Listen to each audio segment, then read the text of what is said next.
नमस्कार, मी श्रद्धा. संपूर्ण महाराष्ट्रामध्ये अग्रेसर असणारे निर्भीड न्यूज चॅनल हिंदू सम्राटमध्ये आपलं स्वागत आहे. पाहूया आजच्या ठळक बातम्या. म्हासुर्ली ते चौधरवाडी बंधाऱ्यादरम्यान असलेला सुमारे 200 मीटरचा रस्ता ऐन उन्हाळ्यातही चिखलमय बनल्याने वाहनचालक आणि नागरिकांच्या जीवितास मोठा धोका निर्माण झाला आहे. गावातील सांडपाणी थेट रस्त्यावरून वाहत असल्याने येथे मोठ्या प्रमाणात दलदल निर्माण झाली असून हा रस्ता अक्षरशः मृत्यूचा सापळा ठरत आहे. त्यामुळे शासनाने तातडीने लक्ष देऊन या रस्त्याचे डांबरीकरण करावे अशी जोरदार मागणी नागरिकांतून होत आहे. करवीर तालुक्यातील परिते, राशिवडे, चांदे, कोते मार्गे म्हासुर्ली, धुंधवडे, अंडूर गावातून जाणारा हा अंतर्गत जिल्हा मार्ग शेनवडे येथे कोल्हापूर, गगनबावडा, कोकण महामार्गाला जोडला जातो. कोकण आणि गगनबावड्याकडे जाण्यासाठी हा कमी अंतराचा मार्ग असल्याने सर्वसामान्य नागरिकांसह पर्यटकांचीही या मार्गावर मोठ्या प्रमाणात वर्दळ असते.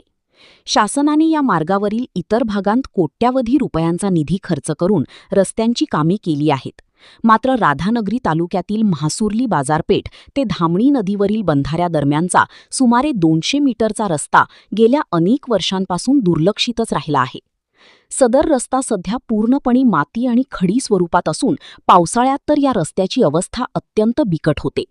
विशेष म्हणजे नदीपलीकडील चौधरवाडी हद्दीतील रस्ता सार्वजनिक बांधकाम विभागाने मार्च 2022 मध्ये रुंदीकरणासह डांबरीकरण करून विकसित केला आहे. मात्र राधानगरी तालुक्याच्या हद्दीतील रस्ता अद्यापही विकासाच्या प्रतीक्षेत आहे. सध्या उन्हाळ्याच्या दिवसांतही गावातील सांडपाणी थेट या रस्त्यावरून वाहत असल्याने रस्त्यावर मोठ्या प्रमाणात चिखल आणि दलदल निर्माण झाली आहे. दोन्ही बाजूंनी वाढलेली झाडे झुडपे, मोठमोठे खड्डे आणि तुंबलेले पाणी यामुळे वाहनचालकांना रस्त्याचा अंदाज येत नसून लहान मोठे अपघात वारंवार घडत आहेत. दुचाकीस्वार आणि शालेय विद्यार्थ्यांना विशेषतः मोठा त्रास सहन करावा लागत आहे. सध्या उन्हाळी सुट्ट्यांमुळे कोकण व गगनबावड्याकडे जाणाऱ्या पर्यटकांची संख्या वाढली असून अनेकांना याच मार्गाचा वापर करावा लागत आहे. त्यामुळे या रस्त्याची तातडीने दुरुस्ती करून डांबरीकरण करावे तसेच नवीन पुलाचे बांधकाम सुरू करावे अशी मागणी नागरिकांकडून होत आहे. हिंदू सम्राट न्यूजसाठी पांडुरंग पोवार, शिरगाव.